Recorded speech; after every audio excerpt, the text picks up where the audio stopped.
অন্যায় প্রতিবাদ করাতে ভারতীয় জনতা পার্টির প্রথমে শ্যামবাজার থেকে মঞ্চ ভেঙে দেওয়া হয়।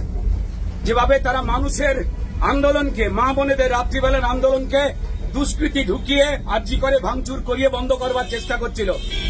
মমতা বন্দ্যোপাধ্যায় বাংলাদেশের ভয় নিজে পেয়ে গেছেন, তাই নিজে বলছেন এই বোনটার দাম নাকি 10 লক্ষ টাকা বলছেন। আজকে সকালবেলা থেকে প্রতিবাদ আন্দোলন যখন ভারতীয় জনতা পার্টির আমাদের লোকজনেরা করতে গেছিল, ওখানে রূপা গাঙ্গুলি রয়েছেন, অগ্নিমিত্রা পাল রয়েছেন, বাকি অন্যান্য নেতৃত্বরা যখন রয়েছেন, এবং আমরা যখন কালচারাল সেলের পক্ষ থেকে প্রতিবাদ করেছি, রাস্তা নাকি জ্যাম হচ্ছে এই অজুহাতে আমাদের মারধর করে গ্রেপ্তার করা হলো। এখন লালবাজারে নিয়ে যাওয়া হচ্ছে। ঠিক আছে, এবার সবাইকে বলবো যে রাস্তায় নেমে আসতে, এরা কাউকে ছাড়বে না। দল মত ঝান্ডা ছাড়া, ঝান্ডা নিয়ে যে কোনো কেউ রাস্তায় নেমে আসুন, এরা খুন করে দেবে সবাইকে।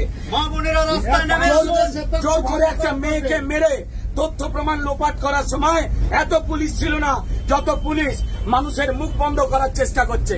হ্যাঁ, এখন লালবাজারে বুঝছে কত লালবাজারে জায়গা আছে। সারা পশ্চিমবঙ্গের মানুষ এবার রাস্তায় নামবে, কতজনকে জেলে পুরবে।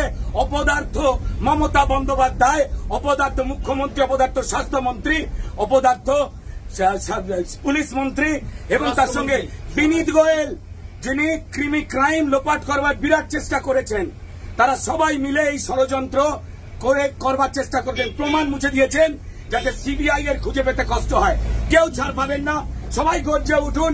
এরা সবার মুখ বন্ধ করাতে চায় পশ্চিমবঙ্গে, শুধু আমাদের নয়, আপনাদের প্রত্যেককে আওয়াজ তুলুন। মায়েরা, বোনেরা, 14 তারিখ রাত্রিবেলা স্বাধীনতা দিবসের 12টা বাজবার পর ভোর রাত্রিরে প্রচুর মা বোনকে অ্যারেস্ট করা হয়েছে, মারা হয়েছে। পুলিশ বলছে প্রতিবাদ করা ঘুচিয়ে দেব।